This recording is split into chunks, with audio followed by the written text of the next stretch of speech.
સુરત શહેરમાં ભારે વરસાદની આગાહીના પગલે રેડ એલર્ટ જાહેર કરવામાં આવ્યું છે, જ્યાં હવામાન વિભાગની ચેતવણી બાદ પાલિકા તંત્ર સંપૂર્ણ રીતે એલર્ટ મોડમાં આવી ગયું.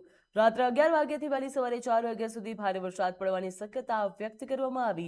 સુરત મહાનગરપાલિકા કમિશનરે શહેરવાસીઓને અપીલ કરી છે કે રાત્રે 9 વાગ્યા સુધીમાં પોતાના ઘરે પહોંચી જાય અને રેડ એલર્ટ સમયગાળા દરમિયાન બિનજરૂરી બહાર ન નીકળે.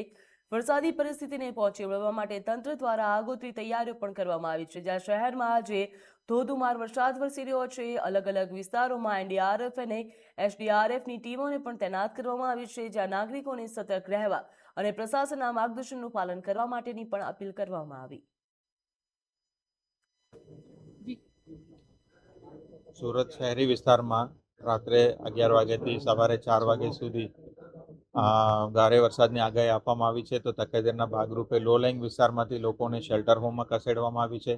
ઔદ્યોગિક એકમોને ખાસ વિનંતી કરીને 9 વાગ્યા સુધી કર્મચારીઓ ઘરે પહોંચે એવી રીતના આયોજન પણ કરવામાં આવ્યું છે. બેસમેન્ટ કમર્શિયલ કોમ્પ્લેક્સ એવા વિસ્તારમાં પણ માલ સામાન હોય તો ગાડી વાહન હોય તો એને હટાવવા માટેનું પણ ખાસ લોકોને વિનંતી કરવામાં આવેલ છે.